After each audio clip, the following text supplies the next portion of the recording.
Welcome you back to our last piece of the series and the study of the prophet Haggai.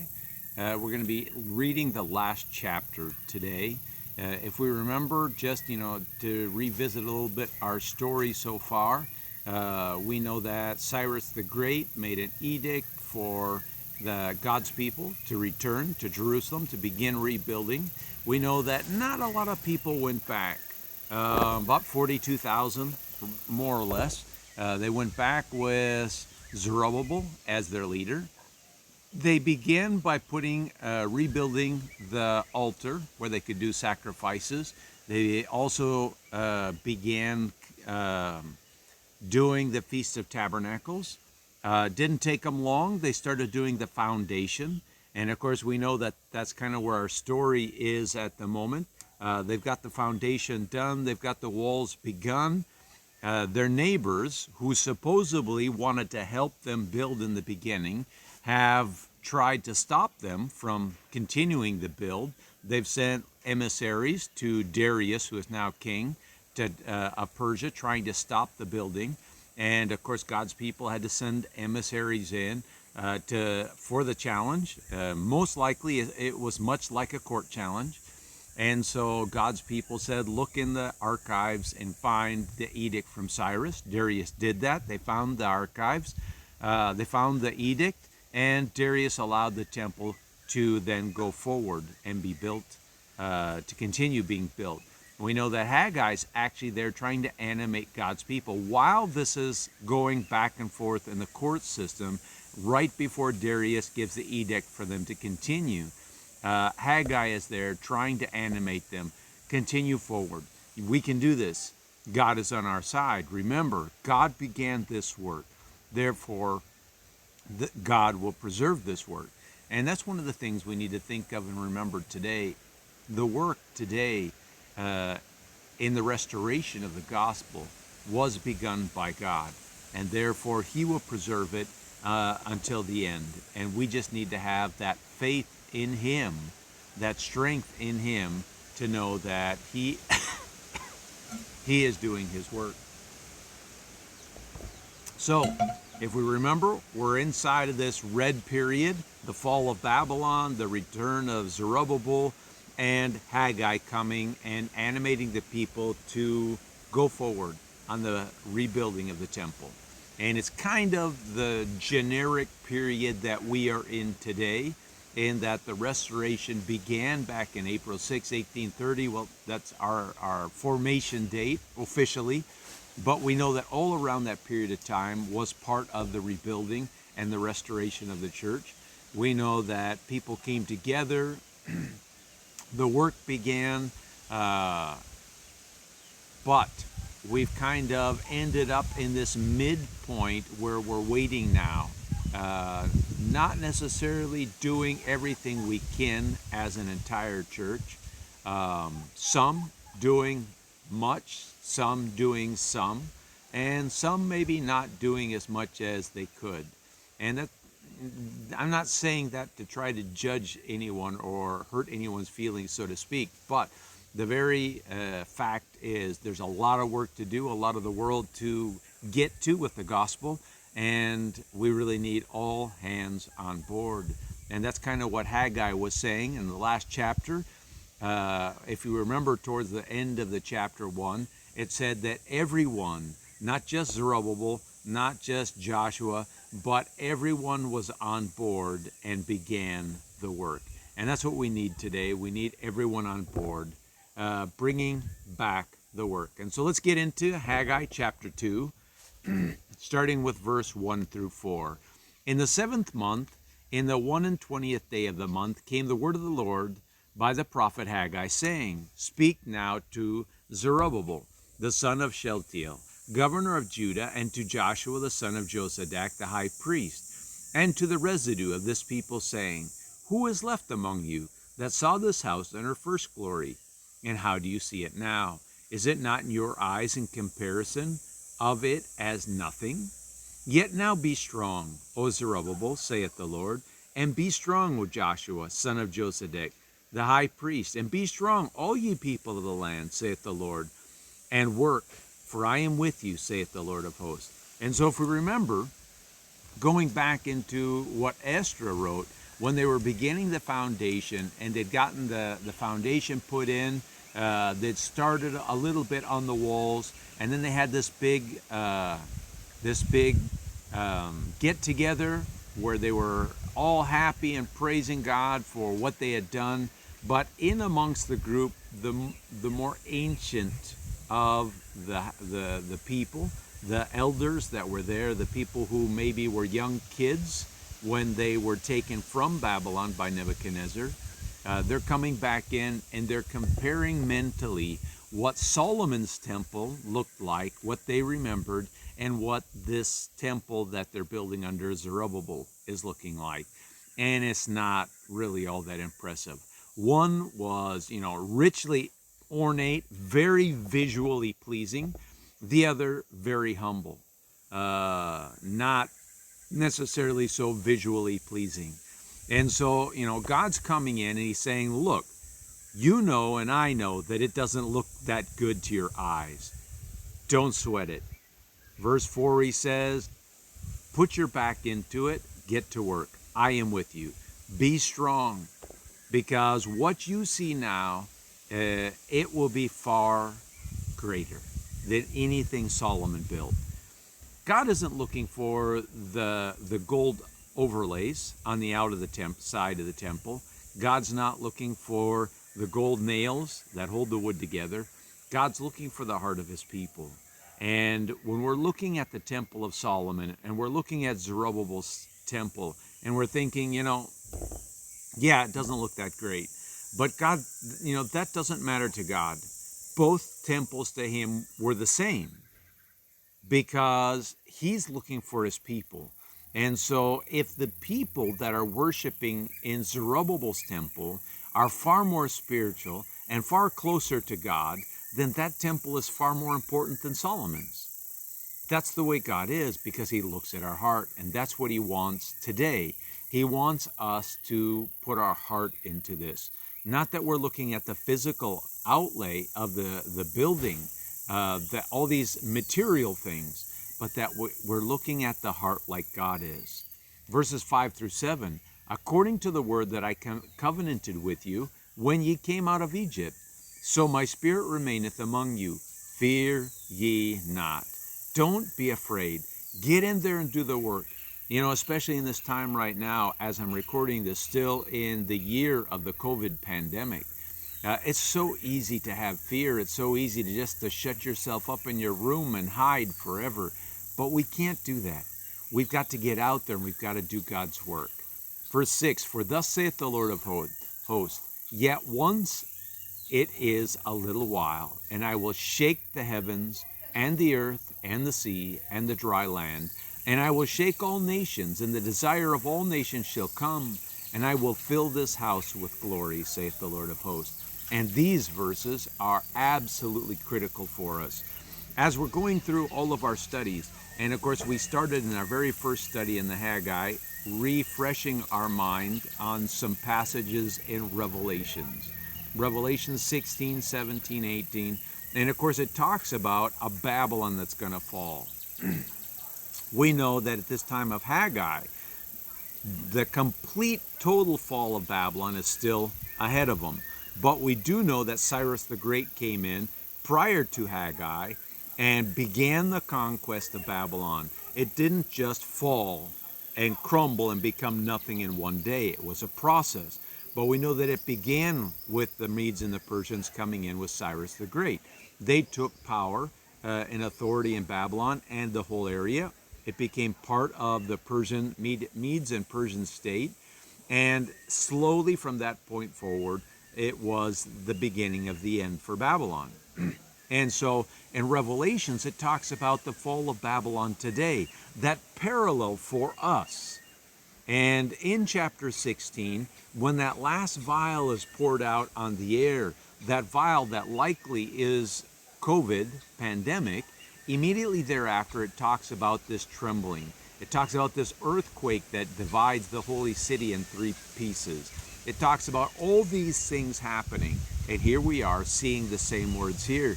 Again, you could almost see John having given his prophecy during the time of Haggai, and it would have applied because everything he said applied during that period of time. That's why we're reading this Old Testament passage, because we can see that through John's own prophecy, we are repeating on another level everything that happened that Haggai talked about. So this is where we are. Verse 7, the shaking of nations. Remember, we also read in Isaiah chapter 2 where it talked about the mountain of the Lord's kingdom being built up. This is important. It says all nations will come unto the Lord's mountain. It says they will learn no more about war, but they will learn, about agriculture. They'll be turning their swords into pruning hooks, into plowshares. It's no more about this battling and fighting and war. It's about something even more important. And so the nations will be shook. And that's really what's happening right now in this pandemic. Not just because of the pandemic. The pandemic is having its own cause and effect. But through the pandemic, through the quarantine, through the shutdown of businesses, to date, probably good, depending on where you are in the world, anywhere from 15 to 50% of small businesses are shut down. Completely shut down, closed forever. That's the consequences. And that's part of this shaking that's happening, this financial burden that is crushing the world. And it's going to continue because Babylon has to continue to fall. And so that's where we have to prepare ourselves. If you had left Babylon with Zerubbabel, then all you've got to focus on is building the temple. But if you stayed, and we know that there were people from God's people who stayed in Babylon, because when Ezra came back, a group came back with him. When Nehemiah came back, a group came back with him. And there was still some that stayed in Babylon, even after that. And so when Babylon finally fell, that last moment when the walls tumbled and it became ruins, many of people from God's people were hurt. And that's what happens because they didn't get out of Babylon. And that's what we're looking at here. We're looking at two groups of people, those that are needing to put all their efforts into building and those that are needing to get out of Babylon as fast as they can, because the consequences of not getting out will be very sad indeed, because the earth will shake, and that's what this is talking about. And so jumping back over to Revelation 16, just to refresh our thoughts on this, verses 17 through 19. And the seventh angel poured out his vial into the air, and there came a great voice out of the temple of heaven from the throne saying, "It's done."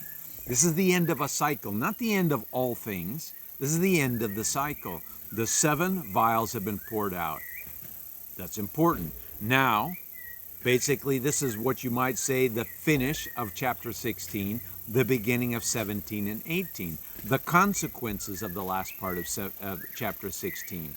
The 2 legs of Babylon being destroyed. One leg being the religious industry, one leg being this economic industry that takes advantage of the poor, that takes advantage of the uneducated, this selling of souls, and this whole need to live this rich and plush life. These are coming down, all of it. Go back and read those 2 chapters. You'll see what's coming next. And this is exactly what happened after Haggai, as you proceeded into Ezra and Nehemiah and the final straw, the crumbling of Babylon. It says, verse 18, "And there were voices and thunders and lightnings, and there was a great earthquake, such as was not since men were upon the earth, so mighty an earthquake and so great." This is just what we got done reading in Haggai. Almost identical wording even. Verse 19, "And the great city was divided into 3 parts, and the cities of the nations fell, and Babylon came into remembrance before God, to give unto her the cup of the wine of the fierceness of his wrath." And so if we were applying this Revelations to Haggai's period, we would know the great city is Babylon itself. That's the city. It's not just the country, it's the city also, the capital. And so today we know that this is a spiritual thing. And so Babylon is this industry that is world renowned, but there is a capital also, and the capital must also fall. And so this is what it's talking about both now and in Haggai's time. Verse 8 and 9, the silver is mine, the gold is mine, saith the Lord of hosts. The glory of this latter house shall be greater than of the former, saith the Lord of hosts. And in this place will I give peace, saith the Lord of hosts. And so here, God's saying, yes, all of this is happening. The fall of Babylon is happening. It's crumbling. It's being crushed by God. The nations of the world are trembling because all of their business transactions that they did with Babylon are also crumbling and being crushed. But God is saying, my people, don't fret. Do not have fear, because I will make sure that there is plenty for my work. And that's what we need to do. We need to put all of our faith and trust in God and know that if we're about His work, there will be sufficient. And as the promise is in verse 9, the glory of this latter house will be greater than the former. The reality of it is, looking at the physical structure, there's no way you could say that the glory of the latter house was better than the former. As a matter of fact, we know that it was tore down again. This is not the last temple that they're building. And we know that in Christ's time, the temple will be tore down again. And He promises, as they're looking at this temple in Zerubbabel's time, then we know that the disciples also in Jesus' time, they stepped out of the temple and they're looking at the temple and they're admiring it. What a beautiful structure. What a beautiful thing. And yet Jesus comes out and says in Matthew 24, 1 and 2, Jesus went out and departed from the temple, and His disciples came to Him for to show Him the building of the temple. And Jesus said unto them, see ye not all these things? He's pointing to all these physical things. Verily I say unto you, there shall not be left here one stone upon another that shall not be thrown down. It's all coming down. There's no two bits about it. It's all coming down. It will be destroyed, but that doesn't matter. The latter temple will be greater than all the rest. And that's what we need to apply our hearts to today, because the latter temple is not this physical temple that we need to build. It's not what Zerubbabel is building with brick and mortar. It's the spiritual temple. And that's what we have to focus on more than anything today. We need to put all of our hearts, minds, and souls into this work. And that's what God's about in this book of Haggai. Verses 10 through 13. And the 24th day of the 9th month, in the 2nd year of Darius, came the word of the Lord by Haggai the prophet, saying, thus saith the Lord of hosts, ask now the priests concerning the law, saying, if one beareth holy flesh in the skirt of his garment, and with his skirt do touch bread, or pottage, or wine, or oil, or any meat, shall it be holy? And the priest answered and said, no. Then said Haggai, if one that is unclean by a dead body touch any of these things, shall it be unclean? And the priest answered and said, it shall be unclean. This passage, as we're reading through and thinking about the rebuilding of the temple, almost seems out of place. It's a really odd thing to find in the middle of this, but yet it is so important. Again, going back to what we just read, God said to His people, the silver and the gold are mine. Don't fret. Just be up and about the work.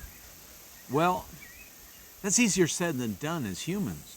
Too often we look at what we have to do, perhaps in today's day and age, buying a plane ticket to, wherever we need to take the gospel.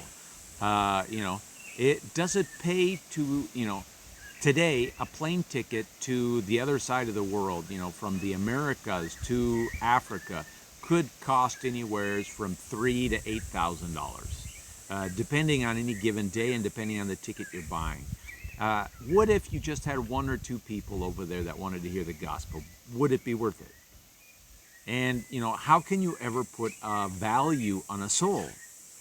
So God comes and tells the people, the silver and the gold are mine, which is easy to say. But that doesn't change the fact that we're human.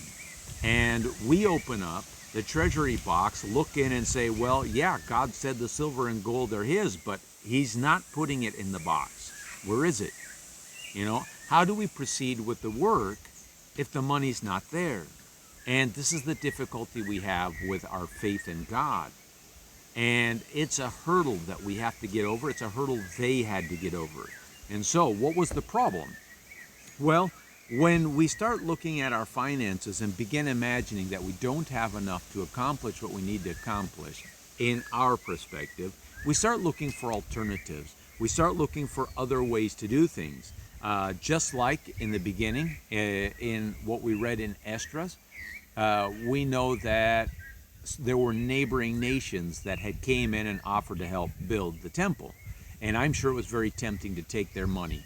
As I mentioned, in the Church of Christ, we had other groups that proclaimed a belief in the Book of Mormon, who proclaimed to come in and help us, wanted to help us rebuild one of our buildings once that was burnt down. And then later on, eventually some of these groups that supposedly believe in the Book of Mormon took us to court to try to take our property away. And so, we see this problem, but God's people are, we're still human. And when we have a lack of money, well, we start thinking, okay, well, maybe we need to go back and think about that money. Maybe we need to go back and ask for that check again. We start thinking about the physical ways in which we can solve our physical problems without actually having put our trust into God. And that's what we need to do. And it's hard. He talks about there in verse 12, if one that bear holy flesh in the skirt of his garment. Now there's a couple things coming out in this passage. First and foremost, it's talking about, the ministry and whatnot. And it's talking about them carrying flesh in the skirt of their garment, in a sense, carrying the holy at a distance. We're not entirely dedicated, even in our hearts. We're not entirely dedicated to travel, to the other side of the world for 2 months, 3 months, or 6 months, or a year, or 2 years, because that's a long time. And, we may have children, grandchildren, great-grandchildren, or other such things. And it says, if these people who are working, and they're kind of holding the work at a distance to a degree, but they're worrying about and touching the physical things of this world, shall it remain holy? And God is saying, no, it won't. That's the law. The law says you're either 100% holy or you're not. If you're mixing the things together, there's a problem. Paul gets into this a little bit, particularly this verse 12, when it talks about a man who is being militant.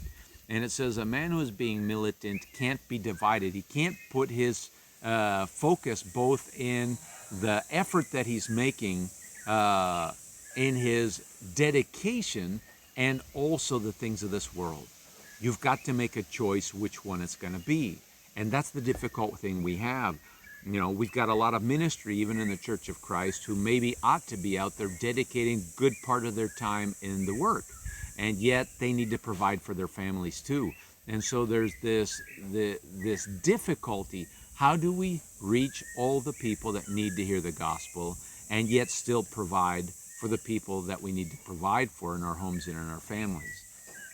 And then it goes on into verse 13. Well, if our ministry need to work and provide for their families so they don't have time to be going out and doing missionary work, well, what's the alternative to doing it ourselves? Well, what if we look at another way? There's actually working, where I'm recording this in Central America, it's actually very common for churches here when they're lacking in funds. Of course, they have an entirely different way of operating their finances than we do in the Church of Christ. But nonetheless, they oftentimes will do lotteries or raffles or things like that to generate funds. And this is what it's talking about here in verse 13. Because when they're doing these raffles and these lotteries, of course, they're going out canvassing their communities and getting everyone else to put money in for their church. And so this is much like the very first problem that Zerubbabel had when the nations around Israel came in and offered to help build the temple. Zerubbabel had the right answer in the beginning with Joshua, with the rest of the elders. He said, no, this is our job to do. That's why God has given us tithing and offerings, so that we can put in enough to make this work happen. And yeah, we need to be generous, because it's through that generosity of our hearts that this work does go, and it's how we get blessed as a people also. And so in verse 13, it's saying, if one that is unclean by a dead body touch any of these things, shall it be unclean. You know, if a narco came in to any given local in the church and said, look, you know, I've been doing transporting drugs all of my life. I've got a couple $1 million here. I'd like to just donate to the church. Should we accept it? What if we really need it for the work? What if that would make the work so much easier? And of course, God says it will be unclean. We can't accept it. This is the work for God's people. We need to apply ourselves. Yes, that means that sometimes we have to sacrifice. But in that sacrifice is great blessing. And so that's what we need to look at in our hearts. We need to look at how can we continue to sacrifice to make the work of the gospel go out easier. And that's what this passage is talking about. Let's continue in verse 14 through 16. It says, then answered Haggai and said, so is this people, and so is this nation before me, saith the Lord. And so is every work of their hands, and that which they offer there is unclean. And now I pray you, consider from this day and upward, from before a stone was laid upon a stone in the temple of the Lord, since those days were, when one came to an heap of 20 measures, there were but 10. But when one came to a press fat to draw out 50 vessels out of the press, there were but 20. And so God's saying, you know, look, the problem here isn't whether there's enough finances. The problem is in our hearts. Our hearts are not in the right places. And this is where the problem is. You know, inside of ourselves, our hearts are not right with God. And that's what we need to really think about. What is the work worth to us? And is it really what we want? You know, there's a lot of people in the world today that basically say, well, all churches are basically good. And, you know, churches are basically Christian. And so, you know, well, why do we even need to do anything as a Church of Christ? Why not let those million and billion and trillion-dollar churches do it? Why should we do anything at all? Let's just let them do it. Matter of fact, let's go help them do it. But God is saying that's not it. You are the only people of God. The Church of Christ is the bride. We need to be doing our part. And that means we've got to sacrifice. That means we've got to listen to God. When God says jump, we jump. We just do it. And that's hard. It's hard because we're human and we're filled with doubt, just like God's people then were. And of course, the result is that we don't have the blessing that we should. When we come to whatever it is we need to do and we come with expectations, our expectations aren't met. But the problem is our heart. We're not 100% dedicated. And that's what we need to do. We need to dedicate our hearts completely. Verse 17 through 19. I smote you with blasting and with mildew and with hail in all your labors of your hands. Yet ye turn not to me, saith the Lord. Consider now from this day and upward, from the 4th and 20th day of the 9th month, even from the day that the foundation of the Lord's temple was laid, consider it. Is the seed yet in the barn? Yea, as yet the vine, and the fig tree, and the pomegranate, and the olive tree hath not brought forth? From this day will I bless you. Important words.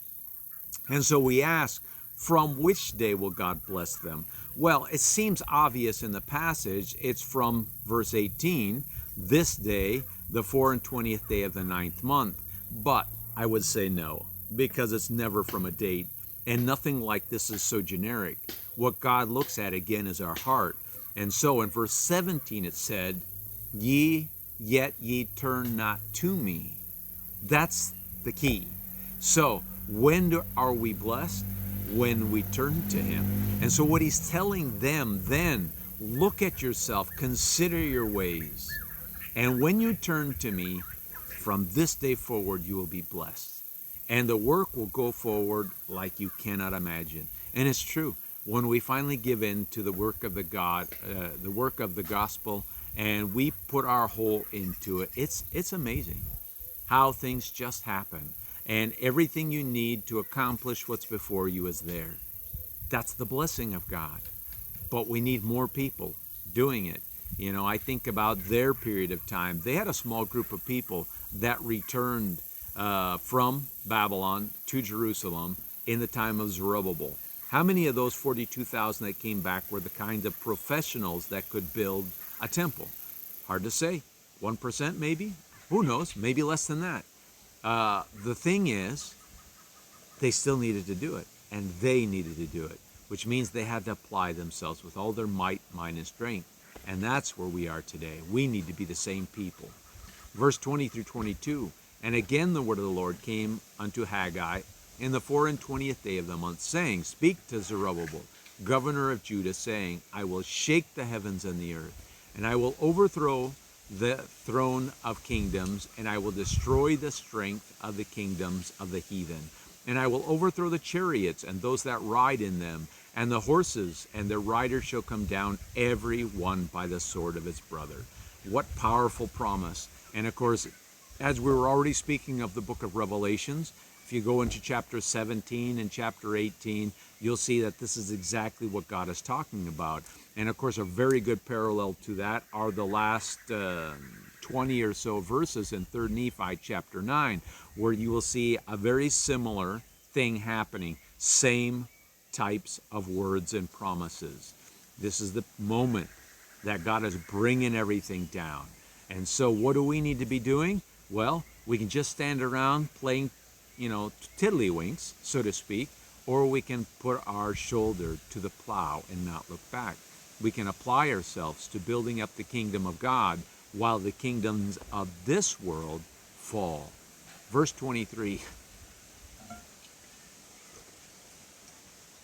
In that day, saith the Lord of hosts, will I take thee, O Zerubbabel, my servant, the son of Shealtiel, saith the Lord, and make thee for us as a signet. For I have chosen thee, saith the Lord of hosts. And so God is taking Zerubbabel and making him what you might call a mile marker. It's a way marker.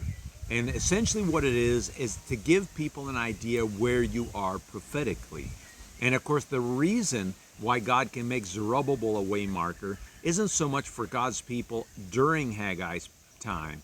It's for God's people in the next cycle.